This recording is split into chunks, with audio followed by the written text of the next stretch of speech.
Chart ಸ್ಟಾಕ್ಗೆ ತಮಗೆಲ್ಲರಿಗೂ ಸ್ವಾಗತ. ಮಂಗಳವಾರ ಯಾವ ರೀತಿಯಾಗಿತ್ತು, ಸೆನ್ಸೆಕ್ಸ್ ಎಕ್ಸ್ಪೈರಿ ಆಗಿತ್ತು ಇವತ್ತು, ಅದೇ ರೀತಿಯಾಗಿ ನಾಳೆ ಯಾವ ರೀತಿಯಾಗಿರುತ್ತೋ ಹೋಗ್ಬೋದು ಮಾರ್ಕೆಟ್ ಅಂತ ನೋಡ್ತಾ ಹೋಗೋಣ. ಇವತ್ತು ಟರ್ನ್ ಓವರ್ ಅಂತ ನಾವು ನೋಡ್ತಾ ಬರೋದಾದರೆ BEL ಆಗಿರ್ಬೋದು, ಅಪೋಲೋ ಹಾಸ್ಪಿಟಲ್ಸ್ ಆಗಿರ್ಬೋದು, ಇದೆಲ್ಲದರಲ್ಲೂ ತುಂಬ ದೊಡ್ಡ ಟರ್ನ್ ಓವರ್ ಆಗಿತ್ತು. ಪ್ರೈಸು ಮೂಮೆಂಟು ಕೂಡ ಹಾಗೆ ಆಗಿದೆ. ಸೊ ಅಪೋಲೋ ಹಾಸ್ಪಿಟಲ್ಸು 3.51% ಅಪ್ ಬಂದಿರೋದ್ರ ಮೂಲಕ ನಿಫ್ಟಿ 50ಯ ಟಾಪ್ ಗೇನರ್ ಆಗಿದೆ. ಅದೇ ರೀತಿಯಾಗಿ ನೆಸ್ಲೆದಲ್ಲಿ 2.24% ಕರೆಕ್ಷನ್ ಬಂದಿರೋದ್ರ ಮೂಲಕ ಅದು ಇವತ್ತಿನ ನಿಫ್ಟಿ 50ಯ ಟಾಪ್ ಲೂಸರ್ ಆಗಿದೆ. ಆಕ್ಸಿಸ್ ಬ್ಯಾಂಕು ICICI ಬ್ಯಾಂಕಲ್ಲಿ ಒಂದು ಪ್ರಾಫಿಟ್ ಬುಕ್ಕಿಂಗ್ ಆಗಿರ್ಬೋದು. ಆಕ್ಸಿಸ್ ಬ್ಯಾಂಕಲ್ಲಿ ನ್ಯೂಸ್ ಏನಾದರೂ ಇದೆಯಾ ಅಂತ ಕೇಳ್ತಾ ಇದ್ರಿ, ಅವ್ರದ್ದು ಒಂದು ಪೆನಾಲ್ಟಿ ಅಂತ ಒಂದು ನ್ಯೂಸ್ ಬಂದಿತ್ತು, ಆ ಪೆನಾಲ್ಟಿ ಕೂಡ ಕಮ್ಮಿ ಆಗಿದೆ ಅಂತಿತ್ತು. ಸೊ ಸ್ಪೆಸಿಫಿಕ್ ನ್ಯೂಸ್ ಅಂತ ಏನೂ ಇಲ್ಲ, ಒಂದು ಪ್ರಾಫಿಟ್ ಬುಕ್ಕಿಂಗ್ ಆಗಿರ್ಬೋದು ಎರಡು ಸ್ಟಾಕ್ಗಳಲ್ಲಿ. ಸೊ ಅದು ಬ್ಯಾಂಕ್ ನಿಫ್ಟಿನ ಸ್ವಲ್ಪ ಕೆಳಗಡೆ ತಳ್ಳಿತು. ಬಟ್ ಕೋಟಕ್ ಬ್ಯಾಂಕು ಮತ್ತು HDFC ಬ್ಯಾಂಕು ಪಾಸಿಟಿವ್ ಆಗಿತ್ತು. ಅದೇ ರೀತಿಯಾಗಿ ನಿಫ್ಟಿ ನೆಕ್ಸ್ಟ್ 50ನಲ್ಲಿ ಅಂತ ನೋಡ್ತಾ ಬರೋದಾದರೆ ಸ್ವಿಗ್ಗಿನಲ್ಲಿ ಮತ್ತೆ ಒಂದು ಕಂಟಿನ್ಯೂಷನ್ ಆಗಿದೆ. ನೌಕರಿ ಇವತ್ತು 2.61% ಕರೆಕ್ಷನ್ ಬಂದಿರೋದ್ರ ಮೂಲಕ ನಿಫ್ಟಿ ನೆಕ್ಸ್ಟ್ 50ಯ ಟಾಪ್ ಲೂಸರ್ ಆಗಿದೆ. ಅದೇ ರೀತಿಯಾಗಿ PNB ಪಂಜಾಬ್ ನ್ಯಾಷನಲ್ ಬ್ಯಾಂಕ್ ನೆನ್ನೆನೂ ಕೂಡ ಪಾಸಿಟಿವ್ ಆಗಿತ್ತು ಅಂತ ಕಾಣಿಸುತ್ತೆ.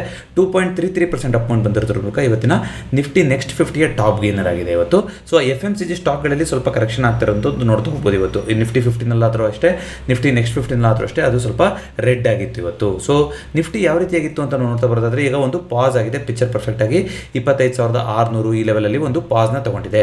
ಸೊ ನಿನ್ನೆ ಕೂಡ ಏನಾಗಿತ್ತು, ಈ ಲೆವೆಲ್ ಮೊನ್ನೆ ಕೂಡ ಮಾತಾಡ್ತಾ ಇದ್ದೀವಿ, ಇದು ಒಂದು ಖಂಡಿತವಾಗ್ಲೂ ಒಂದು ರೆಸಿಸ್ಟೆನ್ಸ್ ಲೆವೆಲ್. ಯಾಕೆಂದರೆ ಒಂದು ಗ್ಯಾಪ್ ಅಂತಿದ್ದಾಗ ಪ್ರತಿಯೊಂದು ಕೂಡ ಗ್ಯಾಪ್ ಥರ ಆ್ಯಕ್ಟ್ ಆಗ್ತಾ ಆಗುತ್ತೆ. ಆ ಗ್ಯಾಪು ಒಂದು ಗ್ಯಾಪನ್ನು ಫಿಲ್ ಮಾಡಬೇಕು. ಅದೇ ರೀತಿಯಾಗಿ ಗ್ಯಾಪು ಕೂಡ ಒಂದು ರೆಸಿಸ್ಟೆನ್ಸ್ ಕೂಡ ಆಗ್ತಾ ಹೋಗುತ್ತಲ್ವ ಈ ಝೋನ್. ಸೊ ಕ್ಷಮಿಸಿ ಒಂದು ನಿಮಿಷ, ಈ ಝೋನ್ ಅಂತ ಹೇಳ್ತಾ ಇದೀವಲ್ವಾ. ಸೊ ಈ ಝೋನಲ್ಲಿ ಒಂದು ಖಂಡಿತವಾಗ್ಲೂ ಒಂದು ರೆಸಿಸ್ಟೆನ್ಸ್ ಇದೆ ಅಂತ ನಾವು ಮಾತಾಡ್ತಾ ಬಂದಿದ್ವಿ. ಆ ಝೋನಲ್ಲಿ ಈಗ ನಿಂತ್ಕೊಂಡಿದೆ, ಮಾರ್ಕೆಟ್ ಪಾಸ್ ಆಗಿದೆ. ಸೊ ಇಲ್ಲಿಂದ ಮುಂದಕ್ಕೆ ಏನಾಗುತ್ತೆ ಅನ್ನೋದು ಈಗ ಸುಮಾರು ಫ್ಯಾಕ್ಟರ್ ಮೇಲೆ ಡಿಸೈಡ್ ಆಗಿದೆ. ಕಾರಣ ಏನು ಅಂತಂದರೆ ಇವತ್ತಿನ ಕಮಾಡಿಟಿ ಸೆಕ್ಟರ್ ಇವತ್ತು ನೀವು ನೋಡ್ತಾ ಬರ್ತಿದ್ರೆ ಗೋಲ್ಡ್ ಆಗಿರ್ಬೋದು, ಸಿಲ್ವರ್ ಆಗಿರ್ಬೋದು ಮೇಲೆ ಹೋಗೋಕ್ಕೆ ಶುರುವಾಗಿದೆ. ಜೊತೆಗೆ ಕ್ರೂಡು, ಎಲ್ಲದೂ ಕ್ರೂಡ್ ಮೇಲೆ ಡಿಸೈಡ್ ಆಗುತ್ತೆ, ಒಂದು ದೊಡ್ಡ ಬಸ್ ಸ್ಟ್ಯಾಂಡ್ ಮಾಡುತ್ತೆ ಅಂತ ಬೆಳಗ್ಗೆ ಅಪ್ಡೇಟ್ ಕೊಡ್ತೀವಿ. ಈಗ ನೋಡಿದ್ರೆ ಕ್ರೂಡು ತುಂಬ ಮೇಲ್ಗಡೆ ಹೋಗೋ ಥರ ಕಾಣಿಸ್ತಾ ಇದೆ. ಜೊತೆಗೆ ಏನು ಈ ವಾರ ಈ ತಿಂಗಳಲ್ಲಿ ಏನು ಅಂತ ದೊಡ್ಡ ಇವೆಂಟ್ ಇಲ್ಲ, ರಜಾ ಇಲ್ಲ ಅಂತ ನಾನು ಮೊನ್ನೆ ವಿಡಿಯೋಗಳಲ್ಲೆಲ್ಲ ಮಾತಾಡಿದ್ದೆ. ಆದರೆ ಎರಡು ಇಂಪಾರ್ಟೆಂಟ್ ಡೇಟಾ ಇದೆ ಅಲ್ವಾ. ಒಂದು 9ನೇ ತಾರೀಕು ಒಳಗಡೆ ಏನು ರೆಸಿಪ್ರೋಕಲ್ ಟ್ಯಾರಿಫ್ ಅಂತ ಟ್ರಂಪ್ ಅವರು ಹೇಳಿದ್ರು, ಅದಕ್ಕೆ 90 ಡೇಸ್ ಏನೋ ಒಂದು ಎಕ್ಸ್ಟೆನ್ಷನ್ ಕೊಟ್ಟಿದ್ರು, ಅದೆಲ್ಲ ಮುಗಿತಾ ಬರ್ತಾ ಇದೆ. ಇವಾಗ ಎಲ್ಲ ಕಂಟ್ರಿಗಳಲ್ಲೂ ಕೂಡ ರೆಸಿಪ್ರೋಕಲ್ ಟ್ಯಾರಿಫ್ದು ಮಾತುಕತೆ ಶುರುವಾಗುತ್ತೆ. ಇಂಡಿಯಾದು 2-3 ದಿನದಲ್ಲಿ ಡಿಸೈಡ್ ಆಗುತ್ತೆ ಅಂತ ಹೇಳ್ತಾ ಇದ್ದಾರೆ. ಇಂಡಿಯಾ ಮೊದಲೇ ಕೆಲವೊಂದು ನೆಗೋಷಿಯಬಲ್ ಮಾಡ್ಕೋಬಹುದು, ಕೆಲವೊಂದು ಸ್ವಲ್ಪ ಸೆನ್ಸಿಟಿವ್ ಆಗಿದೆ, ಕೆಲವೊಂದು ನೆಗೋಷಿಯೇಟ್ ಮಾಡ್ಕೊಳಕ್ಕಾಗಲ್ಲ ಅಂತ ಈ ರೀತಿಯಾಗಿ ಡಿವೈಡ್ ಮಾಡಿತ್ತು. ಅದರಲ್ಲಿ ಅಗ್ರಿಕಲ್ಚರ್ ಸೆಕ್ಟರ್ನ ಸ್ವಲ್ಪ ಸೆನ್ಸಿಟಿವ್ ಏರಿಯಾದಲ್ಲಿ ಇಟ್ಟಿತ್ತಲ್ವಾ, ಅಲ್ಲಿ ಈಗಲೂ ಕೂಡ ನಿಲುವು ಅದೇ ಥರ ಇದೆ. ನಾವು ಅಲ್ಲಿ ಚೇಂಜಸ್ನ ಮಾಡ್ಕೊಳಕ್ಕಾಗೋದಿಲ್ಲ. ಅಂದರೆ ಅಗ್ರಿಕಲ್ಚರ್ ಪ್ರಾಡಕ್ಟ್ಸ್ ಏನು ಇಲ್ಲಿಂದ US ಹೋಗುತ್ತೋ ಅದಕ್ಕೆ ಟ್ಯಾರಿಫ್ನ ಕಮ್ಮಿ ಮಾಡ್ಕೊಳಕ್ಕಾಗೋದಿಲ್ಲ. ಉದಾಹರಣೆಗೆ ಕಾಶ್ಮೀರ್ ಆ್ಯಪಲ್ ಆಗಿರ್ಬೋದು, ಈ ಥರದ್ದು ಕೆಲವೊಂದು ಸ್ವಲ್ಪ ಸೆನ್ಸಿಟಿವ್ ಇರುವಂಥದ್ದು, ಅದ್ರ ಮೇಲೇ ಆ ಪ್ರಾಂತ್ಯದ ಜನರ ಒಂದು ಡೈಲಿ ಲೈಫ್, ಅದ್ರ ಮೇಲೆ ಅವರ ಬಂಡವಾಳ, ಅವ್ರದ್ದು ಎಲ್ಲದೂ ಕೂಡ ಜೀವನ ಅದ್ರ ಮೇಲೆ ನಡೀತಾ ಇರುತ್ತಲ್ಲ, ಅಂಥದ್ದನ್ನು ನಾವು ಚೇಂಜ್ ಮಾಡ್ಕೊಳೋದಿಲ್ಲ ಅಂತ ಹೇಳಿದರು. ಮಾತುಕತೆ ಎಲ್ಲ ಚೆನ್ನಾಗಾಯಿತು ಅಂತಂದರೆ ಓಕೆ, ಒಳ್ಳೆ ವಿನ್ ಅಂತ ಒಂದು ಡೀಲ್ ಆಗ್ತಾ ಹೋಗ್ಬೋದು. ಹೆಚ್ಚು ಕಮ್ಮಿ ಆಯಿತು ಮಾತುಕತೆ ಅಂತಂದರೆ ಮೊದಲು ಏನು ಹೇಳಿದ್ರಲ್ಲ 26% ಅಪ್ಲೈ ಆಗ್ತಾ ಹೋಗ್ಬೋದು ಇಂಡಿಯಾಗೆ. ಅದರಿಂದ ಒಂದು ದೊಡ್ಡದಾಗಿ ಮತ್ತೊಂದು ಇವೆಂಟ್ ಆಗ್ತಾ ಹೋಗುತ್ತೆ. ನೋಡೋಣ ಎಲ್ಲದಕ್ಕೂ ಏನಾಗುತ್ತೆ. ಬಿಗ್ ಬ್ಯೂಟಿಫುಲ್ ಬಿಲ್ದು ಆಲ್ರೆಡಿ ಅಲ್ಲಿ ಜಗಳ ನಡೀತಾ ಇದೆ. ಇಲಾನ್ ಮಸ್ಕ್ ಅವರು ಮತ್ತೆ ನಿನ್ನೆ ಏನಂತ ಹೇಳಿದ್ದಾರೆ, ಇದು ಅಮೆರಿಕನ್ನವರಿಗೆ ತಮ್ಮ ಒಂದು ಫ್ರೀ ಸ್ಪಿರಿಚ್ ಏನಿದೆ, ಅವ್ರದ್ದು ಒಂದು ಅಭಿವ್ಯಕ್ತಿ ಸ್ವಾತಂತ್ರ್ಯನ ವ್ಯಕ್ತಪಡಿಸ್ಕೊಳಕ್ಕೆ ಏನಿದೆ, ಒಂದು ಹೊಸ ಪಾರ್ಟಿನ ಹುಟ್ಟಾಕುವಂಥ ಸಮಯ ಬಂದಿದೆ. ಇವೆರಡೇ ಪಾರ್ಟಿನಲ್ಲಿ ನಾವು ಸ್ಟಕ್ ಆಗಿಬಿಟ್ಟಿದ್ದೀವಿ, ರಿಪಬ್ಲಿಕನ್ಸು ಡೆಮೊಕ್ರಾಟ್ಸ್ ಅಂತ. ಇದನ್ನ ಬಿಟ್ಟು ಬೇರೆ ಪಾರ್ಟಿ ಕಟ್ಟಬೇಕು ಅಂತ ಹೇಳಿದ್ದಾರೆ. ಟ್ರಂಪ್ ಅವರು ಅದಕ್ಕೆ ಅವರಿಗೆ ಇಲ್ಲಿ ಸಿಗ್ತಾ ಇರುವಂಥ ಸಬ್ಸಿಡಿ ಎಲ್ಲೂ ಸಿಗೋದಿಲ್ಲ, ವಾಪಸ್ ಸೌತ್ ಆಫ್ರಿಕಾಗೆ ಹೋಗಲಿ ಅಂತ. ಯಾಕೆಂದರೆ ಅವರು ಹುಟ್ಟಿರೋದು ಸೌತ್ ಆಫ್ರಿಕಾದಲ್ಲಿ. ಇಲಾನ್ ಮಸ್ಕ್ ಅವರು ಎಲೆಕ್ಷನ್ಗೆ ನಿಲ್ಬೋದಲ್ಲ ಅಂತ ನಿಮಗೆ ಅನ್ಸ್ಬೋದು. ಬಟ್ US ಅಲ್ಲಿ ಇರೋ ಕಾನೂನು ಪ್ರಕಾರ ಅಲ್ಲಿಯ ಸಿಟಿಸನಿಗೆ ಮಾತ್ರ ಏನಾಗಿರುತ್ತೆ, ಆ US ಪ್ರೆಸಿಡೆನ್ಷಿಯಲ್ ಎಲೆಕ್ಷನ್ಲಿ ನಿಲ್ಲೋದು ಅವಕಾಶ ಇರುತ್ತೆ. ಅಂದರೆ ಬೈ ಬರ್ತು ಅಲ್ಲಿ ಹುಟ್ಟಿರಬೇಕು. ಸೊ ಯಾರ್ಯಾರು ಪ್ರೆಸಿಡೆಂಟ್ಗಳಾಗಿದ್ದಾರೆ ಅವರೆಲ್ಲ ಅಲ್ಲಿಯವರೇ ಆಗಿದ್ದಾರೆ. ಸೊ ಟ್ರಂಪ್ ಅವರು ಆ ರೀತಿ ಇಲಾನ್ ಮಸ್ಕ್ ಅವರು ಆ ರೀತಿ ಆಗೋದಿಲ್ಲ. ಸೊ ಬೇರೆ ಯಾವ್ದಾದ್ರು ಒಂದು ಮೂಲಕ ಅವರ ಏನೋ ಒಂದು ಆಶಯಗಳಿದೆ ಅದನ್ನ ಈಡೇರಿಸ್ಕೋಣ ಅಂತ ಅಂದ್ಕೊಂಡಿದ್ರು. ಟ್ರಂಪ್ ಅವ್ರ ಜೊತೆ ಒಳ್ಳೆ ಫ್ರೆಂಡ್ಶಿಪ್ ಅಂತೆಲ್ಲ ಆಗಿತ್ತು. ಈಗ ಅದು ಬಿರುಕು ಬಿಡುವಂಥ ಎಲ್ಲ ಸಾಧ್ಯತೆ ಕಾಣಿಸ್ತಾ ಇದೆ. ಸೊ 25,500 ಮೇಲ್ಗಡೆ ಕ್ಲೋಸಿಂಗ್ ಕೊಟ್ಟಿರೋದು ನಿಫ್ಟಿನಲ್ಲಿ, which is still positive sign ಅಂತಲೇ ಹೇಳ್ತಾ ಹೋಗ್ಬೋದು. ಆದರೆ ಮಾರ್ಕೆಟ್ ಸ್ವಲ್ಪ ಈಗ ಒಂದು ಪ್ರಾಫಿಟ್ ಬುಕ್ಕಿಂಗ್ ಕಡೆಗೆ ಮುಖ ಮಾಡ್ತಾ ಇದೆ ಅಂತ ಅನಿಸ್ತಾ ಹೋಗ್ಬೋದು. ನೋಡೋಣ ಏನಂತ ನಾಳೆ ಡಿಸೈಡ್ ಆಗ್ತಾ ಹೋಗುತ್ತೆ. ಬ್ಯಾಂಕ್ ನಿಫ್ಟಿ ಇವತ್ತು ಹೆವಿ ವೆಯ್ಟ್ ಪ್ರೈವೇಟ್ ಸೆಕ್ಟರಲ್ಲಿ ಸ್ಟಾಕ್ಗಳಲ್ಲಿ ಕರೆಕ್ಷನ್ ಬಂದರೂ ಕೂಡ ಆಕ್ಸಿಸ್ ಬ್ಯಾಂಕು, ICICI ಬ್ಯಾಂಕಲ್ಲಿ ಕೆಲವೊಂದೆರಡು ಪ್ರೈವೇಟ್ ಸೆಕ್ಟರ್ ಅದನ್ನ ಬ್ಯಾಲೆನ್ಸ್ ಮಾಡಿದೆ. ಜೊತೆಗೆ PSU ಕೂಡ ಪಾಸಿಟಿವ್ ಆಗಿರೋದ್ರಿಂದ ರೆಡ್ ಅಂತ ಏನು ಕ್ಲೋಸಿಂಗ್ ಆಗಿಲ್ಲ ಬ್ಯಾಂಕ್ ನಿಫ್ಟಿ.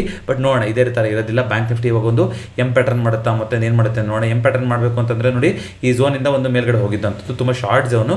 ಸೊ ವಾಪಸ್ ಬಂದ್ರೂ ಕೂಡ 57,200, 57,000 ಈ ಝೋನಲ್ಲಿ ವಾಪಸ್ ಟೆಸ್ಟ್ ಆದರೂ ಕೂಡ ಆಶ್ಚರ್ಯ ಇಲ್ಲ. ಅದು ಸಪೋರ್ಟ್ ಕೂಡ ಆಗ್ತಾ ಹೋಗಬೇಕು 57,200 ಝೋನು. ನೋಡೋಣ ಯಾವ ರೀತಿ ಆಗುತ್ತೆ ಅಂತ. ಅದೇ ರೀತಿಯಾಗಿ ಮಿಡ್ ಕ್ಯಾಪ್ ನಿಫ್ಟಿ, ಇದು ಗಿಫ್ಟ್ ನಿಫ್ಟಿ ಬಂತು. ಈಗ ಮಿಡ್ ಕ್ಯಾಪ್ ನಿಫ್ಟಿ ಅಂತ ನೋಡ್ತಾ ಬರೋದಾದರೆ ಅದು ಕೂಡ ಒಂದು ಪಾಸ್ನ ಮಾಡಿದೆ, ಆಲ್ ಟೈಮ್ ಹೈಯಲ್ಲಿ ಒಂದು ಪಾಸ್ನ ಮಾಡಿದೆ. ಈಗ ಒಂದು ಈ ಕ್ಯಾಂಡ್ಲಿಗೆ ಏನೋ ಅಂತ ಒಂದು ಬೆಲೆ ಇರೋದಿಲ್ಲ, ಇದು ಹ್ಯಾಮರ್ ಕ್ಯಾಂಡ್ಲ್ ಕೆಳಗಡೆ ಅದರ ಬೆಲೆ ಇರುತ್ತೆ, ಬಟ್ ಮೇಲ್ಗಡೆ ಬಂದಿದೆ ಒಂದು ಬೀಳುತ್ತೆ, ಅದನ್ನು ಮೇಲ್ಗಡೆ ಕೊನೆ ತನಕ ತೊಗೊಂಡೋಗಿದ್ದಾರೆ. ನೋಡೋಣ ಮಿಡ್ ಕ್ಯಾಪ್ ನಿಫ್ಟಿ ಮತ್ತೆ ಆಲ್ ಟೈಮ್ ಹೈಗೆ ಹೋಗುತ್ತಾ ಅಥವಾ ಇಲ್ಲಿಂದ ಒಂದು ಕರೆಕ್ಷನ್ಗೆ ಎದುರಾಗುತ್ತಾ ಅಂತ. ಇಂಡಿಯಾ ವಿಕ್ಸಲ್ಲಿ ಏನೂ ಚೇಂಜಸ್ ಆಗಿಲ್ಲ, which is a positive sign. India VIX ಇವತ್ತೇನಾದರೂ 13 ಆ ಥರ ಮೇಲ್ಗಡೆ ಕ್ಲೋಸಿಂಗ್ ಆಗಿತ್ತು ಅಂದರೆ ಓಕೆ, ಕಮೋಡಿಟಿನೂ ಕೂಡ ರೈಸ್ ಆಗ್ತಾ ಇದೆ ಅಂತ. ಬಟ್ ಇದೆಲ್ಲ ಈಗ ಇವತ್ತು ಕ್ಲೋಸಿಂಗ್ ಆಗಿರೋ ಟೈಮಲ್ಲಿ ಈ ರೀತಿ ಆಗಿದೆ, ನಾಳೆ ಬೆಳಗ್ಗೆ ಆಗೋಷ್ಟೊತ್ತಿಗೆ ಮತ್ತೆ ಚೇಂಜ್ ಆಗಬಾರ್ದು ಅಂತ ಏನೂ ಇಲ್ಲ ಅಲ್ವಾ. ಹಾಗಾಗಿ ಇಂಡಿಯಾ ವಿಕ್ಸ್ ಅನ್ನೋದು ತುಂಬ ಒಂದು ಪ್ರಮುಖವಾದ ಪಾತ್ರವನ್ನು ವಹಿಸ್ತಾ ಹೋಗುತ್ತೆ. ನೀವು ಟ್ರ್ಯಾಕ್ ಮಾಡ್ತಾನೆ ಇರಬೇಕು. ಇದು ತಿರ್ಗಾ 14 ಅದ್ರ ಮೇಲ್ಗಡೆ ಲೆವೆಲ್ಗೆ ಹೋಗ್ತಾ ಇದೆ ಅಂತಂದರೆ ಆಗ ನಾವು ಮಾರ್ಕೆಟಲ್ಲಿ ಸ್ವಲ್ಪ ಹುಷಾರಾಗಿ ಇರ್ತಾ ಹೋಗಬೇಕು. ಸೊ ಕ್ರೂಡು ನೀವು ನೋಡ್ಕೊಂಬರೋದಾದರೆ, ಕ್ರೂಡಲ್ಲಿ ನೋಡಿ ಇವಾಗ ಒಂದು ದೊಡ್ಡ ಬಸ್ ಸ್ಟ್ಯಾಂಡ್ ಆಗಿದೆ, ಕರೆಕ್ಟಾ. ಈ ಝೋನಿಂದ ಇಲ್ಲಿ ಒಂದು ಶಾರ್ಪ್ ಆಗಿರುವಂಥ ಬಸ್ ಸ್ಟ್ಯಾಂಡ್ ಆಗಿದೆ. ಈ ರೇಂಜು 5600 ರೇಂಜು ಸಪೋರ್ಟ್ ಬಿಟ್ಕೊಡ್ತಾ ಇಲ್ಲ ಅಂತ ಮಾತಾಡಿದ್ವಿ. ಇವತ್ತು ಒಂದು ಬ್ರೇಕ್ ಡೌನ್ ಆಗೋ ಥರ ಆಗಿ ಅಲ್ಲಿಂದ ವಾಪಸ್ ರಿಕವರ್ ಬರ್ತಾ ಇದೆ. ಈ ರೀತಿ ರಿಕವರಿ ಬರುವಂಥದ್ದು ತುಂಬ ಇಂಪಾರ್ಟೆಂಟ್ ಆಗ್ತಾ ಹೋಗುತ್ತೆ ಆನೆ ಡೈಲಿ ಕ್ಯಾಂಡಲಲ್ಲಿ ಅಂತ ನೋಡೋದಾದ್ರೆ. ಯಾಕೆ ಅಂತಂದರೆ ಒಂದು ಬುಲ್ಲಿಶ್ ಎನ್ಗಲ್ಫಿಂಗ್ ಪ್ಯಾಟರ್ನ್ಗಳು ಅಂತ ಏನು ಮಾತಾಡ್ತೀವಿ ಅದೆಲ್ಲ ಆಗೋದೇ ಇಂಥ ಟೈಮಲ್ಲಿ. ಅಂದರೆ ಒಂದು ಲೋನ ಮಾಡಿ ಅಲ್ಲಿಂದ ಒಂದು ವಾಪಸ್ ರಿಕವರಿ ಕೊಡುತ್ತಲ್ಲ, ಆಗ ನೋಡಿ ಒಂದು ಬುಲ್ಲಿಶ್ ಎನ್ಗಲ್ಫಿಂಗ್ ಮತ್ತೊಂದು ಪ್ಯಾಟರ್ನ್ ಬರುತ್ತೆ. ಬಟ್ ಇವಾಗ ಏನೇ ಬಂದ್ರೂ ನಾವು ಆಲ್ರೆಡಿ ಹೇಳ್ದಂಗೆ ಇಲ್ಲಿ ಒಂದು ದೊಡ್ಡ ಒಂದು ಗ್ಯಾಪ್ ಇದೆ ಅಲ್ವಾ, 6000 ತನಕ ಒಂದು ಗ್ಯಾಪ್ ಇದೆ. ಸೊ ಈ ಗ್ಯಾಪನ್ನು ವಾಪಸ್ಸು ಟೆಸ್ಟ್ ಮಾಡೋದಕ್ಕೆ ಕ್ರೂಡು ಒಂದು ಬೌನ್ಸ್ ತೊಗೊಂಡ್ರು ಕೂಡ ಆಶ್ಚರ್ಯ ಇಲ್ಲ. ಆ ರೀತಿ ಆಗೋಕ್ಕೆ ಏನು ನ್ಯೂಸ್ ಬರುತ್ತೆ, ಏನು ಕತೆ ಅನ್ನೋದು ನೋಡೋಣ. ಬಟ್ ಇವತ್ತು ಕ್ರೂಡು ಒಂದು ರಿಕವರಿ ಕೊಡ್ತೀನಿ, ಒಂದು ಬೌನ್ಸ್ ಆಗ್ತೀನಿ ಅನ್ನೋ ಥರ ಇದು ಒಂದು ಮೇಲ್ಗಡೆ ಹೋಗೋ ಥರ ಸಿಚುವೇಶನ್ನು ಕಾಣಿಸ್ತಾ ಇದೆ. ಅದ್ರ ಜೊತೆಗೆ ಗೋಲ್ಡ್ ಸಿಲ್ವರು ಕೂಡ ಇವಾಗ ನೀವು ನೋಡ್ತಾ ಹೋಗೋದಾದ್ರೆ ಗೋಲ್ಡಲ್ಲೂ ಕೂಡ ಈ ಝೋನ್ನ ಬಿಟ್ಟು ಆಚೆ ಬಂದಿಲ್ಲ, ಅಲ್ಲಿಂದ ವಾಪಸ್ ಪಾಸಿಟಿವ್ ಮೂಮೆಂಟ್ ಬರ್ತಾ ಇದೆ. ಸಿಲ್ವರು ಕೂಡ ವಾಪಸ್ ರೈಸ್ ಆಗ್ತಾ ಇದೆ. ಕಾಪರಲ್ಲಿ ಅಂತ ನೀವು ನೋಡ್ತಾ ಬರೋದಾದ್ರೆ ಕಾಪರು ಕೂಡ ಇವಾಗ ಆಲ್ಮೋಸ್ಟು 900 ಲೆವೆಲ್ಗಳನ್ನು ಮೇಲ್ಗಡೆ ಹೋಗೋದಕ್ಕೆ ಟೆಸ್ಟ್ ಆಗೋಕ್ಕೆ ಸಾಧ್ಯ ಆಗ್ತಾ ಇದೆ. ಈ ಕಾಪರು ಯಾವಾಗ ನೋಡಿ ಇಲ್ಲಿ ಒಂದು ಸಿಲ್ವರ್ ಥರ ಬ್ರೇಕ್ಔಟ್ ಆಗುತ್ತಾ ಆಗ್ಬೋದು ಅಂತ ಮಾತಾಡಿದ್ವಿ, ಯಾವಾಗ 860ನ ಮೇಲೆ ಹೋಗುತ್ತೋ. ಇನ್ನು ಯಾಕೆ ಮತ್ತೆ ಹೇಳ್ತಾ ಇರ್ತೀನಿ ಅಂದರೆ ಯಾರು ಹೊಸದಾಗಿರ್ಬೋದು, ಚಾನಲ್ ನೋಡ್ತಾ ಇರ್ಬೋದು. ಸೊ ನೋಡಿ ಮಲ್ಟಿ ಇಯರ್ ಹೈ ಲೆವೆಲ್ಗಳನ್ನು after a long time test ಮಾಡಿದ್ರೆ ಅಲ್ಲಿಂದ ಒಂದು ಬ್ರೇಕ್ಔಟ್ ಆಗುವಂಥ ಸಾಧ್ಯತೆಗಳು ಕಾಣಿಸ್ತಾ ಹೋಗುತ್ತೆ. ಅದು ಕೂಡ ಕಾಪರು ಕಮೋಡಿಟಿ ಸೆಕ್ಟರಲ್ಲಿ ತುಂಬ ಜೋರಾಗಿ ಕೂಡ ಮೂವ್ಮೆಂಟ್ ಬರ್ತಾ ಇರುತ್ತೆ, ಯಾಕೆಂದರೆ ತುಂಬ ವಾಲಟೈಲ್ ಇನ್ಸ್ಟ್ರೂಮೆಂಟ್ಗಳಾಗಿರುತ್ತೆ. ಅದೇ ರೀತಿಗೆ USD INR ಇವತ್ತು ಮತ್ತೆ ನೆಗೆಟಿವ್ ಆಗಿದೆ, ಆದರೆ ಇನ್ನೂ ಕೂಡ ಆ ಝೋನ್ನ ಬಿಟ್ಕೊಟ್ಟಿಲ್ಲ. 200 ಮೂವಿಂಗ್ ಅವರೇಜ್ನ ಬಿಟ್ಟು ಬರ್ತಾ ಇಲ್ಲ. ಆಸ್ ಲಾಂಗ್ ಆಸ್ ಇದು 200 ಮೂವಿಂಗ್ ಅವರೇಜ್ ಮೇಲ್ಗಡೆ ಇರ್ತದೆ ತನಕ ನಾವು ಪಾಸಿಟಿವ್ ಅಂತ ನೋಡಬೇಕು. ಇದು ಪಾಸಿಟಿವ್ ಆಗಿತ್ತು ಅಂತಂದರೆ ಅದು ಬ್ಯಾಂಕ್ ನಿಫ್ಟಿಗೆ ಅಷ್ಟು ಒಳ್ಳೆಯದಂಥ ಸೂಚ್ಯಂಕ ಆಗೋದಿಲ್ಲ. ಡಾಲರ್ ಇಂಡೆಕ್ಸು ಸಪೋರ್ಟ್ ತೊಗೊತಾ ಇದೆ, ಇವತ್ತು ಒಂದು ಹೊಸ ಲೋನ ಮಾಡ್ತಾ ಇದೆ. ಆದರೂ ಕೂಡ ರುಪಿ ಅಷ್ಟೊಂದು ಕೆಳಗಡೆ ಸ್ಟ್ರಾಂಗ್ ಆಗೋಕ್ಕೆ ಆಗ್ತಾ ಇಲ್ಲ. ರುಪಿ ಸ್ಟ್ರಾಂಗ್ ಆಗಬೇಕು ಅಂದರೆ ಇದು ಇನ್ನೂ ಕೆಳಗಡೆ ಹೋಗಬೇಕು, ಅದು ಆಗಿಲ್ಲ. ಟೊರೆಂಟ್ ಫಾರ್ಮಾ, JB ಫಾರ್ಮಾ ಒಂದು ಅಪ್ಡೇಟ್ ಕೊಡ್ತೀನಿ ಅಂತ ಹೇಳಿದ್ನಲ್ಲ, ಒಂದು 25,000 ಕೋಟಿ ಡೀಲ್ ಮಾಡ್ಕೊತಾ ಇದ್ದಾರೆ. One of the largest deals ಆಗ್ತಾ ಹೋಗುತ್ತೆ. 2 ಫೇಸಲ್ಲಿ ನಡೆಯುತ್ತೆ. ಫಸ್ಟು ಅವ್ರದ್ದು ಅಕ್ವೈರ್ ಮಾಡ್ಕೊತಾರೆ ಶೇರ್ ವ್ಯಾಲ್ಯೂನ JB ಫಾರ್ಮಾದು, ಅದಾದಮೇಲೆ ಒಂದು ರೀತಿ ಮರ್ಜ್ ಪ್ರೊಸೆಸ್ ಅಂದರೆ ಪಬ್ಲಿಕ್ ಶೇರ್ ಹೋಲ್ಡಿಂಗ್ ಏನಿದೆ ಅದನ್ನು ಕೂಡ ಅವರು ತಗೋಬೋದು ಅಂತ ಸುದ್ದಿ ಬರ್ತಾ ಇದೆ. ಸೊ ಟೊರೆಂಟ್ ಫಾರ್ಮಾದಲ್ಲಿ ಆ ಒಂದು ಬದಲಾವಣೆ ಆಗ್ತಾ ಹೋಗ್ಬೋದು. ಅದ್ರ ಜೊತೆಗೆ ಇಂಡಸ್ಟ್ರಿಯಲ್ ಗ್ರೋತ್ ಅಂತ ನೋಡೋದಾದರೆ 8 ತಿಂಗಳಲ್ಲೇ ಇಂಡಸ್ಟ್ರಿಯಲ್ ಗ್ರೋತ್ ತುಂಬ ಕನಿಷ್ಠ ಮಟ್ಟಕ್ಕೆ ಬಂದಿದೆ ಅಂತ ಒಂದು ಡೇಟಾ ಬಂದಿದೆ. ಅದು ಆತಂಕಕಾರಿಯಾಗಿದೆ. ಯಾಕೆ ಇಂಡಸ್ಟ್ರಿಯಲ್ ಗ್ರೋತ್ ಪ್ರೊಡಕ್ಷನ್ಗಳು ಆಗ್ತಾ ಇಲ್ಲ ಅನ್ನೋದನ್ನ ನೋಡ್ತಾ ಹೋಗಬೇಕು. ಅದೇ ಗೌರ್ಮೆಂಟಿಂದ ಕ್ಯಾಪಿಟಲ್ ಎಕ್ಸ್ಪೆಂಡಿಚರ್ ಅಂತ ಮಾಡ್ತಾರೆ, ಅಂದರೆ ಇವಾಗ ರೋಡ್ ಆಗಿರ್ಬೋದು, ರೈಲ್ವೇಸ್ ಆಗಿರ್ಬೋದು, ಬ್ರಿಡ್ಜ್ ಆಗಿರ್ಬೋದು, ಬಜೆಟಲ್ಲಿ ಕ್ಯಾಪಿಟಲ್ ಎಕ್ಸ್ಪೆಂಡಿಚರ್ ಈ ಸಲ ಕಮ್ಮಿ ಇಟ್ಟಿದ್ರು ಅಂತ ಕಾರಣಕ್ಕೆ ಬಜೆಟ್ ಅಷ್ಟೊಂದು ಪಾಸಿಟಿವ್ ಆಗಿ ಸ್ವೀಕರಿಸೋಕ್ಕಾಗಿರಲಿಲ್ಲ. ಅದೇ ರೀತಿಯಾಗಿ ನೋಡ್ತಾ ಬರೋದಾದರೆ ಈಗ ಏಪ್ರಿಲ್ ಮೇನಲ್ಲಿ ಒಂದು ಒಳ್ಳೆ ರೀತಿಯಂಥ ಕ್ಯಾಪೆಕ್ಸ್ ಪೆಂಡಿಂಗ್ ಆಗಿದೆ. ಐ ಥಿಂಕ್ 11 ತಿಂಗಳಲ್ಲೇ ಒಂದು ದೊಡ್ಡ ಕ್ಯಾಪೆಕ್ಸ್ ಪೆಂಡಿಂಗ್ ಆಗಿದೆ ಅಂತ ಡೇಟಾ ಬಂದಿತ್ತು. ಅದು ಕೂಡ ಒಂದು ಪಾಸಿಟಿವ್ ನ್ಯೂಸ್ ಆಗ್ತಾ ಹೋಗ್ಬೋದು. ಜೊತೆಗೆ ಆಕಾಶ ಏರ್ಲೈನ್ಸು ಇವಾಗ ಏನಾಗಿದೆ, ಒಂದು ದೊಡ್ಡ ಒಂದು ಕರೆಕ್ಷನ್ನ ತೊಗೊಂಡಿದೆ. ಯಾಕೆಂದರೆ ಇಯರ್ ಆನ್ ಇಯರು ಆಲ್ಮೋಸ್ಟ್ 18% ಅವ್ರದ್ದು ಇಯರ್ ಆನ್ ಇಯರಲ್ಲಿ ಅವರ ರೆವೆನ್ಯೂನಲ್ಲಿ ಹೊಡೆತ ಬಿದ್ದಿದೆ. ಸೊ ರೆವೆನ್ಯೂ ಆಗಿರ್ಬೋದು, ಎಕ್ಸ್ಪೆನ್ಸಸ್ ಆಗಿರ್ಬೋದು, ಲಾಸ್ 18% ಲಾಸ್ ಆಗಿದೆ ಇಯರ್ ಆನ್ ಇಯರು. ರೆವೆನ್ಯೂ ಮತ್ತು ಎಕ್ಸ್ಪೆನ್ಸಸ್ ಎರಡೂ ಕೂಡ ಇಯರ್ ಆನ್ ಇಯರು ವರ್ಷ ಒಂದು 50% ಕಮ್ಮಿ ಆಗಿದೆ ಅಂತಲೇ ಬಂದಿದೆ ಸುದ್ದಿ. ಕಾರಣ ಫ್ಲೈಟ್ ಮೇಂಟೆನೆನ್ಸ್ ಆಗಿರ್ಬೋದು ಅಥವಾ ಅವರ ಸ್ಟಾಫ್ ಚಾರ್ಜಸ್ ಆಗಿರ್ಬೋದು, ಇದೆಲ್ಲ ಜಾಸ್ತಿ ಕೊಡ್ತಾ ಇರೋದ್ರಿಂದ ಈ ರೀತಿ ಆಗಿದೆ ಅಂತ ಬಂದಿದೆ. ಸೊ ಖಂಡಿತವಾಗ್ಲೂ ಟ್ಯಾರಿಫ್ ಬಗ್ಗೆ ಎಲ್ಲರದ್ದು ಕೂಡ ಇವಾಗ ಗಮನ ಇರ್ತಾ ಹೋಗುತ್ತೆ, ಅದನ್ನ ನಾವು ಗಮನಿಸ್ತಾ ಹೋಗಬೇಕು. ಮಾನ್ಸೂನು ಚೆನ್ನಾಗಾಯಿತು ಅಂತಂದರೆ ಈ ಸಲ ನಿಯರ್ ಟರ್ಮಲ್ಲಿ ಒಳ್ಳೆ ರೀತಿಯಂಥ ಗ್ರೋತ್ ಪಾಸಿಬಿಲಿಟಿ ಇದೆ ಅಂತ HULನ CEO ಯಾರೊಬ್ಬರು ಹೇಳಿದ್ದಾರೆ. ಸೊ ನಾವು ಚೇರ್ಮನ್ ಅವರು ಒಂದು ಪಾಸಿಟಿವ್ ಔಟ್ಲುಕ್ಕನ್ನು ಕೊಟ್ಟಿದ್ದಾರೆ. ನೋಡೋಣ ಅದು ಯಾವ ರೀತಿ ಆಗ್ತಾ ಹೋಗುತ್ತೆ ಅಂತ. ಅದನ್ನು ಬಿಟ್ಟು ಅಂತ ನೋಡ್ತಾ ಬರೋದಾದರೆ ವೋಡಾಫೋನ್ ಐಡಿಯಾ 5G ಸರ್ವಿಸಸ್ನ ಇನ್ನೂ 23 ಸಿಟಿನಲ್ಲಿ ಓಪನ್ ಮಾಡ್ತಾರೆ ಅಂತಿದೆ. ಬಟ್ ಆಲ್ರೆಡಿ ಡೆಟ್ಟಲ್ಲಿ ನಡೀತಾ ಇದೆ, ಅದಕ್ಕೆ ಇನ್ನೂ ಕ್ಲಿಯರೆನ್ಸ್ ಸಿಕ್ಕಿಲ್ಲ. ನೋಡೋಣ ಅದೇನಾಗುತ್ತೆ ಅಂತ. ಸೋನಿ ಇಂಡಿಯಾದವರು 10,000 ಕೋಟಿ ರೆವೆನ್ಯೂನ ಟಾರ್ಗೆಟ್ ಇಟ್ಕೊಂಡಿದ್ದೀವಿ ಇನ್ನು 3 ವರ್ಷದಲ್ಲಿ ಅಂತ ಒಂದು ಹೇಳಿದ್ದಾರೆ. ನೋಡೋಣ ಅದು ಆ ಟಾರ್ಗೆಟ್ನ ಅಚೀವ್ ಮಾಡೋಕ್ಕಾಗುತ್ತಾ ಅಂತ. ಸೋನಿಯವರು ಕ್ಯಾಪಿಟಲ್ ಎಕ್ಸ್ಪೆಂಡಿಚರು 54% ಜಾಸ್ತಿ ಆಗಿದೆ ಏಪ್ರಿಲ್ ಮೇನಲ್ಲಿ.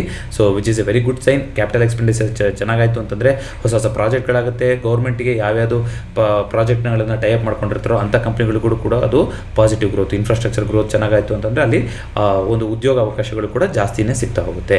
ಸೊ ಅದನ್ನು ಬಿಟ್ಟು ಅಂತ ನೋಡಿದ್ರೆ ಕರ್ನಾಟಕ ಬ್ಯಾಂಕಲ್ಲಿ ಟಾಪ್ ಲೆವೆಲ್ ಮ್ಯಾನೇಜ್ಮೆಂಟಲ್ಲಿ ಒಂದಿಷ್ಟು ಚೇಂಜಸ್ ಆಗಿದ್ದರಿಂದ ಸ್ಟಾಕು ತುಂಬ ಒಂದು ಹೊಡೆತವನ್ನು ಬಿದ್ದಿತ್ತು. ಅದು ನೋಡೋಣ ಯಾವ ರೀತಿಯಾಗಿ ಶೇಪ್ ಆಗ್ತಾ ಹೋಗುತ್ತೆ ಅಂತ. ಜೊತೆಗೆ ಈಗ ಇಂಡಸ್ಇಂಡ್ ಬ್ಯಾಂಕು MD ಮತ್ತು CEO ಯಾರಾಗ್ಬೋದು ಅನ್ನೋದನ್ನು ಒಂದು ಹೇಳಿದ್ದಾರೆ ಅಂತ ಒಂದು ಸುದ್ದಿ ಬಂದಿದೆ.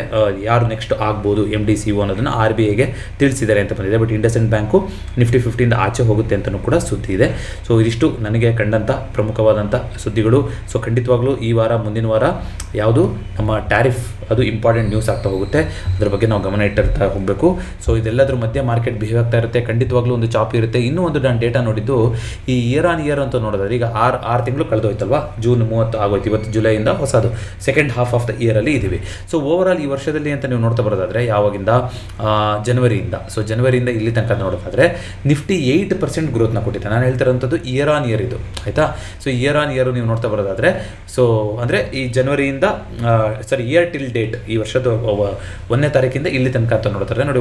ಜನವರಿ 1 ಆ ಟೈಮಲ್ಲೆಲ್ಲ ಎಲ್ಲಿದ್ವಿ ನಾವು, ಸುಮಾರು 23,000 ಝೋನಲ್ಲಿದ್ವಿ. ಈಗ 25,500 ಝೋನಿಗೆ ಬಂದಿದ್ದೀವಿ. ಅಂದರೆ 8% ಮೂವ್ಮೆಂಟ್ನ ಕೊಟ್ಟಿದೆ. ಅದೇ ನೀವು ಮಿಡ್ ಕ್ಯಾಪ್ ನಿಫ್ಟಿ ಆಗಿರ್ಬೋದು, ಸ್ಮಾಲ್ ಕ್ಯಾಪ್ ಆಗಿರ್ಬೋದು, ಇದೆಲ್ಲ ನೀವು ನೋಡ್ತಾ ಬರೋದಾದರೆ ಅಂಥ ಒಂದು ಪರ್ಫಾರ್ಮೆನ್ಸ್ನ ಕೊಟ್ಟಿಲ್ಲ. I think mid cap around 4% growth ಕೊಟ್ಟಿದೆ, ಸ್ಮಾಲ್ ಕ್ಯಾಪು 1% ಕೊಟ್ಟಿದೆ, ಅಥವಾ ಆಚೆ ಈಚೆ. ಸೊ ಆ ರೀತಿಯಾಗಿದೆ. ಸೊ ಲಾಸ್ಟ್ 6 ತಿಂಗಳಲ್ಲಿ ಬೆಸ್ಟ್ ಪರ್ಫಾರ್ಮೆನ್ಸ್ ಅಂತ ನೋಡೋದಾದರೆ ಅದು ನಿಫ್ಟಿ ಆಗಿದೆ. ಇದು ಒಳ್ಳೆ ರ್ಯಾಲಿ ಆಗಿದೆಯಲ್ಲ ಅಂತ ನಿಮ್ಗೆ ಅನಿಸ್ತಾ ಹೋಗ್ಬೋದು. ಬಟ್ ನೀವು ಜನವರಿಲಿ ಅಂತ ನೋಡ್ತಾ ಬರೋದಾದರೆ ಜನವರಿಲಿ ಸರಿಸುಮಾರು ಎಲ್ಲಿದ್ವಿ, ಆಲ್ರೆಡಿ ಜನವರಿನಲ್ಲಿ ಈ ಲೆವೆಲಲ್ಲಿ ಇದ್ವಿ ಅಲ್ವಾ. ಈ 13,000 ಲೆವೆಲಲ್ಲೇ ಇದ್ವಿ ನಾವು ಜನವರಿನಲ್ಲಿ ಮಿಡ್ ಕ್ಯಾಪ್ ನಿಫ್ಟಿನಲ್ಲಿ. 13,000ದಿಂದ 13,400ಕ್ಕೆ ಹೋಗಿದೆ ಅಷ್ಟೇ. ಸೊ ಆ ರೀತಿ. ಸೊ ಆದರೆ ನಿಫ್ಟಿ ಜನವರಿ ಲೆವೆಲಲ್ಲಿ ಸ್ವಲ್ಪ ಕೆಳಗಡೆ ಇತ್ತು, ಅಲ್ಲಿಂದ ಕಂಪೇರ್ ಮಾಡಿದ್ರೆ ಜಾಸ್ತಿ ಮೂವ್ಮೆಂಟ್ ಆಗಿದೆ. Same with small cap. So all time ಹೈಯಲ್ಲೇ ಇದೆ ಖಂಡಿತ. ನಿಫ್ಟಿ ಆಲ್ ಟೈಮ್ ಹೈಯಲ್ಲಿ ಇಲ್ಲ, ಆದರೆ mid cap Nifty small cap all time ಹೈಯಲ್ಲಿದೆ. ಆದರೆ ಜನವರಿ 1ರಿಂದ ಇಲ್ಲಿ ತನಕ ಅಂತ ಡೇಟಾ ನೋಡೋದಾದರೆ ಜನವರಿ 1ರಲ್ಲಿ ಆಲ್ರೆಡಿ ಅದು ಮೇಲ್ಗಡೆ ಇತ್ತು. ಸೊ ಅಲ್ಲಿಂದ ಅದೇ ಝೋನಲ್ಲಿದೆ. ಅಂದರೆ ಆಲ್ಮೋಸ್ಟ್ ಒಂದು 6 ತಿಂಗಳು ಕನ್ಸಾಲಿಡೇಷನ್ ಅಂತ ಹೇಳ್ತಾ ಹೋಗ್ಬೋದು. ಯಾಕೆಂದರೆ ನೋಡಿ 13,400 ಲೆವೆಲನ್ನು ಮಿಡ್ ಕ್ಯಾಪ್ ನಿಫ್ಟಿ, ಇದು ಎಸ್ಪೆಷಲಿ ಮಿಡ್ ಕ್ಯಾಪ್ ಸೆಲೆಕ್ಟ್ ಹೇಳ್ತಾ ಇದ್ದೀನಿ, ಅಂದರೆ 25 ಸ್ಟಾಕ್ಗಳು ಮಾತ್ರ ಆಗಿರುತ್ತೆ. ಇದು ಯಾವಾಗ ಸೆಪ್ಟೆಂಬರಲ್ಲೇ ರೀಚ್ ಆಗಿತ್ತು. ಸೆಪ್ಟೆಂಬರಿಂದ ಈ ವರ್ಷ ಜೂನ್ ಬಂದರು, ಆಲ್ಮೋಸ್ಟ್ 1 ಇಯರಿಂದ ಮಿಡ್ ಕ್ಯಾಪ್ ನಿಫ್ಟಿ ಅಲ್ಲೇ ಇದೆ. ಆಲ್ ಟೈಮ್ ಹೈಯಲ್ಲಿ ಇದೆ ಕರೆಕ್ಟು, ಆದರೆ ಅದೇ ಝೋನಲ್ಲೇ ಇದೆ. ಅದು ನಾವು ಗಮನಿಸಬೇಕಾಗಿರುವಂಥ ವಿಚಾರ. ಸೊ ಇದಿಷ್ಟು ಇವತ್ತಿನ ಚರ್ಚೆ ಆಗಿತ್ತು. ವಿಡಿಯೋ ಇಷ್ಟ ಆಗಿದೆ ದಯವಿಟ್ಟು ವಿಡಿಯೋನ ಲೈಕ್ ಮಾಡಿ ಹಾಗೂ ಚಾನಲ್ಗೆ ಸಬ್ಸ್ಕ್ರೈಬ್ ಮಾಡಿ. ರೇಮಂಡ್ ಬಗ್ಗೆ ಒಬ್ಬರು ಕಮೆಂಟ್ ಹಾಕಿದರೆ ಅದನ್ನು ತೊಗೊಂಡ್ಬಿಡ್ತೀನಿ ನೋಡಿ. ರೇಮಂಡ್ ಲಿಮಿಟೆಡ್ ಡಿಮರ್ಜರ್ ಆಯಿತು, ಅದರಿಂದ ರೇಮಂಡ್ ರಿಯಾಲಿಟಿ ಸೆಕ್ಟರ್ ಏನಿತ್ತು ಅದು ಆಚೆ ಬಂತು. ಮೇನ್ ಆಗಿ ಮಹಾರಾಷ್ಟ್ರ ಈ ರೀಜನಲ್ಲಿ ಅವರು ರಿಯಲ್ ಎಸ್ಟೇಟ್ನ ಮಾಡ್ತಾ ಇದ್ದಾರೆ. ಇಯರ್ ಆನ್ ಗ್ರೋತ್ ಅದೆಲ್ಲ ಚೆನ್ನಾಗಿದೆ. ನಂಗೆ ಏನಾಗಿದೆ ಇದರಲ್ಲಿ ಅಲ್ಲಿ ಪ್ರಾಫಿಟ್ ಆಯಿತು ಏನು ಅಂತ ನೀವು ಕೇಳ್ಬೋದು. 1:1 ಅಂತ ಆಯಿತು. ಅಂದರೆ ನಿಮಗೆ ಒಂದು ರೇಮಂಡ್ಸ್ ಲಿಮಿಟೆಡ್ ಶೇರ್ ಇತ್ತು ಅಂತಂದರೆ ಐ ಥಿಂಕ್ ಮೇನಲ್ಲಿ ಆಯ್ತಲ್ವ ಇದು ಡಿಮರ್ಜರು. ಒಂದು ರೇಮಂಡ್ ಲಿಮಿಟೆಡ್ ಶೇರಿಗೆ ಒಂದು ರೇಮಂಡ್ ರಿಯಾಲಿಟಿ ಶೇರ್ ಬರ್ತಾ ಹೋಯಿತು. ಅಫ್ಕೋರ್ಸ್ ಡಿಮರ್ಜರ್ ಆದಾಗ ಅದರ ಬೆಲೆ ಏನಿರುತ್ತೋ ಅದು ಆಚೆ ಹೋಗೋದ್ರಿಂದ ನಿಮ್ಮ ರೇಮಂಡ್ ಲಿಮಿಟೆಡ್ ಸ್ಟಾಕಲ್ಲಿ ವ್ಯಾಲ್ಯೂ ಕೂಡ ಕಮ್ಮಿ ಆಗಿರುತ್ತೆ. ಆದರೆ ರೇಮಂಡ್ ನಿಮಗೆ ಯಾವುದು ರೇಮಂಡ್ ರಿಯಾಲಿಟಿ ಸಿಕ್ಕಿದಾಗ ಅದಕ್ಕೂ ಸಮ ಆಗ್ತಾ ಹೋಗುತ್ತೆ. ಬಟ್ ಅದು ಬಂದಮೇಲೆ ಅಪ್ಪರ್ ಸರ್ಕ್ಯೂಟ್ ಆಯಿತು. 2 ಸ್ಟಾಕ್ಗಳಲ್ಲೂ ಕೂಡ ಸ್ವಲ್ಪ ಅಪ್ಪರ್ ಸರ್ಕ್ಯೂಟ್ ಆಗಿತ್ತು. ಸೊ ಅದರಿಂದ ನಿಮಗೆ ಗ್ರೋತ್ ಆಗ್ತಾ ಹೋಗ್ಬೋದು. ಅಂದರೆ ಇವಾಗ 2 ಸಪರೇಟ್ ಎಂಟಿಟಿ ಆಗೋಯ್ತು. ಒಂದರಲ್ಲೇ ಇತ್ತು, ಇದು 2 ಆಗೋಗಿದೆ. ನಿಮಗೆ 2 ಬಿಸ್ನೆಸ್ಸಲ್ಲಿ ಚೆನ್ನಾಗಿದೆ ಅಂದರೆ ನೀವು ಅದೇ ರೀತಿ ಇಟ್ಕೊತ ಹೋಗ್ಬೋದು. ಇಲ್ಲ ಈ ಸೆಕ್ಟರ್ಗೋಸ್ಕರನೇ ನಾನು ರೇಮಂಡಲ್ಲಿ ಇನ್ವೆಸ್ಟ್ ಮಾಡಿದ್ದೆ ಅಂತಂದರೆ ನಿಮ್ಗೆ ಯಾವ್ದು ಸರಿ ಅನ್ಸಲ್ವ. ರೇಮಂಡ್ ಲಿಮಿಟೆಡಲ್ಲಿ ಸ್ಕೋಪ್ ಇಲ್ಲ ಅನ್ಸಿದ್ರೆ ನೀವು ರೇಮಂಡ್ ಲಿಮಿಟೆಡಲ್ಲಿ ಎಕ್ಸಿಟ್ ಆಗ್ಬೋದು. ರೇಮಂಡ್ ರಿಯಾಲಿಟಿನಲ್ಲಿ ನಿಮಗೆ ಸ್ಕೋಪ್ ಇಲ್ಲ ಅನ್ಸಿದ್ರೆ ರೇಮಂಡ್ ರಿಯಾಲಿಟೀಸಲ್ಲಿ ನೀವು ಎಕ್ಸಿಟ್ ಆಗ್ತಾ ಹೋಗ್ಬೋದು. ಡಿಮರ್ಜರ್ ಆದಾಗ, ಸ್ಪ್ಲಿಟ್ ಆದಾಗ ಸಾಮಾನ್ಯವಾಗಿ ವ್ಯಾಲ್ಯೂ ಅಲ್ಲಿಗೆ ಅಡ್ಜಸ್ಟ್ ಆಗ್ತಾ ಹೋಗುತ್ತೆ. ಏಕೆಂತಂದರೆ ಅದರ ಬೆಲೆ ಆಚೆ ಹೋಗಿರುತ್ತೆ. ಡಿಮರ್ಜರ್ ಆಯಿತು ಅಂತಂದರೆ ಅದರಷ್ಟು ಬೆಲೆ ಆಚೆ ಹೋಗಿ ಅದೊಂದು ಸಪ್ರೇಟ್ ಎಂಟಿಟಿಯಾಗಿ ಲಿಸ್ಟ್ ಆಗ್ತಾ ಹೋಗುತ್ತೆ. ಟರ್ಮ್ ಇನ್ಶೂರೆನ್ಸ್ ಇನ್ನೂ ಯಾರಾದರೂ ಮಾಡಿಸಿಲ್ಲ ಅಂತಂದರೆ ಪ್ರತಿ ವಿಡಿಯೋದ ಪಿನ್ ಕಾಮೆಂಟಲ್ಲಿ ಬಜಾಜ್ ಟರ್ಮ್ ಇನ್ಶೂರೆನ್ಸ್ ಫಾರ್ಮ್ನ ಕೊಟ್ಟಿರ್ತೀನಿ. ಆ ಫಾರ್ಮ್ನ ಫಿಲಪ್ ಮಾಡಿದ್ರೆ ಬಜಾಜ್ ಸಿಬ್ಬಂದಿ ನಿಮ್ಮನ್ನು ಕಾಂಟ್ಯಾಕ್ಟ್ ಮಾಡ್ತಾರೆ. ಸೂಕ್ತವಾದ ಟರ್ಮ್ ಇನ್ಶೂರೆನ್ಸ್ ತೊಗೊಳಕ್ಕೆ ಹೆಲ್ಪ್ ಮಾಡ್ತಾರೆ. ಸ್ಯಾಲ್ರಿಡ್ ಆಗಿರಿ ಆಗಿಲ್ಲದಲ್ಲೇ ಇರಲಿ, ನೀವು ಟರ್ಮ್ ಇನ್ಶೂರೆನ್ಸ್ನ ಮಾಡಿಸ್ಕೋಬೋದು. ದಯವಿಟ್ಟು ಇನ್ನೂ ಯಾರಾದರೂ ಟರ್ಮ್ ಇನ್ಶೂರೆನ್ಸ್ ಮಾಡಿಸಿಲ್ಲ ಅಂತಂದರೆ ನಿಮ್ಮ ಮುಂದಿನ ಜನ್ಮದಿನ ಬರೋದ್ರೊಳಗಡೆ ಟರ್ಮ್ ಇನ್ಶೂರೆನ್ಸ್ ಮಾಡಿಸಿ 5ರಿಂದ 6% ನೀವು ಟರ್ಮ್ ಇನ್ಶೂರೆನ್ಸ್ನಲ್ಲಿ ಪ್ರೀಮಿಯಮಲ್ಲಿ ನೀವು ದುಡ್ಡನ್ನು ಉಳಿಸ್ತಾ ಹೋಗ್ಬೋದು. ಜೊತೆಗೆ ಎಮರ್ಜೆನ್ಸಿ ಫಂಡನ್ನು ಬಿಲ್ಡ್ ಮಾಡೋಂಥದ್ದು ವೆರಿ ಇಂಪಾರ್ಟೆಂಟ್. ಸಂಬಳ ಆಗಿರುತ್ತೆ 1ನೇ ತಾರೀಕು, ಆಗಿಲ್ಲ ಅಂದ್ರೂ 5ನೇ ತಾರೀಕು ಒಳಗಡೆ ಎಲ್ಲರಿಗೂ ಸಂಬಳ ಆಗುತ್ತೆ. ಪ್ರತಿ ತಿಂಗಳು 500 ರೂಪಾಯಿ 1000 ರೂಪಾಯಿ ಎಷ್ಟಾಗುತ್ತೋ ಅಷ್ಟು ನೀವು ತೆಗೆದಿಟ್ಟ ಬನ್ನಿ. ಸಾಧ್ಯವಾದಷ್ಟು ಇನ್ವೆಸ್ಟ್ಮೆಂಟು ಮತ್ತೊಂದು ಮಾಡೋದಕ್ಕಿಂತ ಮುಂಚೆ term insurance, health insurance, emergency ಫಂಡನ್ನು ಬಿಲ್ಡ್ ಮಾಡಿಕೊಂಡು ಆ ಒಂದು ಏನು ಎಮರ್ಜೆನ್ಸಿ ಪ್ಲಾನ್ ಅಂತ ಏನಿರುತ್ತೆ ಅದನ್ನ ರೆಡಿ ಮಾಡಿಕೊಂಡು ಆಮೇಲೆ ಇನ್ವೆಸ್ಟ್ಮೆಂಟಿಗೆ ಬರುವಂಥದ್ದು ಸೂಕ್ತವಾದ ನಿರ್ಧಾರ. ಇದಕ್ಕೋಸ್ಕರ ನಮ್ಮ ಚಾನಲಲ್ಲಿ 2023ರಲ್ಲಿ ನಮ್ಮ ಚಾನಲ್ನ ಆದ್ಯತೆ ಹೆಲ್ತ್ ಇನ್ಶೂರೆನ್ಸ್ ಅಂತ ಮಾಡಿದ್ವಿ. ಹೆಲ್ತ್ ಇನ್ಶೂರೆನ್ಸ್ ತಗೋಬೇಕಾದ್ರೆ ಯಾವ್ಯಾವ ಪ್ಯಾರಾಮೀಟರ್ನ ಫಾಲೋ ಮಾಡಬೇಕು ಏನು ಅನ್ನೋದನ್ನು ಪ್ರತಿ ವಿಡಿಯೋದ ನಾನು ಡಿಸ್ಕ್ರಿಪ್ಷನಲ್ಲಿ ಮಿಷನ್ 2023 ಅಂತ ಕೊಟ್ಟಿರ್ತೀನಿ. ಯಾವುದೇ ಪ್ರಾಡಕ್ಟ್ ಪ್ರಮೋಷನ್ ಅಲ್ಲ, ಅದು ನೀವು ಹೆಲ್ತ್ ಇನ್ಶೂರೆನ್ಸ್ ಯಾವುದೋ ಒಂದು ಹೆಲ್ತ್ ಇನ್ಶೂರೆನ್ಸ್ ತೊಗೊಳಕ್ಕೆ ಹೋಗ್ತಾ ಇದ್ದೀರಾ, ಅದರಲ್ಲಿ ಏನೇನು ಇರಬೇಕು ಅನ್ನೋದನ್ನು ಆ ವಿಡಿಯೋದಲ್ಲಿ ಕವರ್ ಮಾಡಿದ್ದೆ. ಅದೇ ರೀತಿಯಾಗಿ 2024ರಲ್ಲಿ ನಾವು ಲೈಫ್ ಇನ್ಶೂರೆನ್ಸ್ ಅಂದರೆ ಟರ್ಮ್ ಇನ್ಶೂರೆನ್ಸೇ ಓನ್ಲಿ ಲೈಫ್ ಇನ್ಶೂರೆನ್ಸ್ ನಮಗೆ ಬೇಕಾಗಿರುವಂಥದ್ದು, ಅದು ಯಾವ ರೀತಿಯಾಗಿ ಚೂಸ್ ಮಾಡ್ಕೊಂಡು ಅದ್ರ ಬಗ್ಗೆ ಮಾಹಿತಿ ಕೊಟ್ಟಿದ್ವಿ. ಈ ವರ್ಷ ನಮ್ಮ ಚಾನಲ್ ಮಿಷನ್ ಏನಾಗಿದೆ, ಎಮರ್ಜೆನ್ಸಿ ಫಂಡನ್ನು ಬಿಲ್ಡ್ ಮಾಡುವಂಥದ್ದು. ಅದನ್ನ ಬಿಲ್ಡ್ ಮಾಡಿ ನೀವು ಡೆಟ್ ಫಂಡಲ್ಲಿ ಇಡ್ಬೋದು, ಒಂದು ಸಪ್ರೇಟ್ ಸೇವಿಂಗ್ಸ್ ಬ್ಯಾಂಕ್ ಅಕೌಂಟ್ ಮಾಡಿ ಇಡ್ಬೋದು. ಅದ್ರ ಬಗ್ಗೆ ಸಂಪೂರ್ಣವಾದ ಮಾಹಿತಿ ಆ ವಿಡಿಯೋದಲ್ಲಿರುತ್ತೆ. 3 ಮಿಷನ್ 2023, 24, 25 ಪ್ರತಿ ವಿಡಿಯೋದ ಡಿಸ್ಕ್ರಿಪ್ಷನ್ಲಿರುತ್ತೆ. ದಯವಿಟ್ಟು ಆ ವಿಡಿಯೋನ ನೋಡಿ. ಅದರಲ್ಲಿ ಏನಾದ್ರು ಡೌಟ್ ಇದ್ದರೆ ನೀವು ಕಮೆಂಟ್ ಮಾಡ್ಬೋದು. ನಮಗೆ ಗೊತ್ತಿದ್ರೆ ಅದ್ರ ಬಗ್ಗೆ ನಾನು ಮಾಹಿತಿ ಕೊಡೋಕ್ಕೆ ಪ್ರಯತ್ನ ಪಡ್ತೀನಿ. ಖಂಡಿತವಾಗ್ಲೂ ಈ 3 ನಮ್ಮ ಚಾನಲ್ ಮಿಷನ್ ಇದು ಲಾಸ್ಟ್ 3 ವರ್ಷದಿಂದ ಮಾತಾಡ್ಕೊಂಡ್ಬಂದಿದ್ವಿ. ಇದು ಒಂದೊಂದು ವರ್ಷ ಒಂದೊಂದು ಅಂತ ಅದನ್ನ ತೊಗೊಳಕ್ಕೆ ಸಾಕಾರ ಮಾಡ್ಕೊಳಕ್ಕೆ ನೀವು ಕೈ ಜೋಡಿಸಿದ್ರೆ ನನಗೂ ಕೂಡ ಖುಷಿ ಆಗ್ತಾ ಹೋಗುತ್ತೆ. ಒಂದು ಚಾನಲ್ನ ಮಿಷನ್ ಅಲ್ಲಿ ಕಂಪ್ಲೀಟ್ ಆಗ್ತಾ ಇದೆ ಅಂತ. ಮತ್ತೊಂದು ಚಾರ್ಟ್ ಸ್ಟಾಕ್ನೊಂದಿಗೆ ಭೇಟಿಯಾಗೋಣ. ಎಲ್ರಿಗೂ ನಮಸ್ಕಾರ.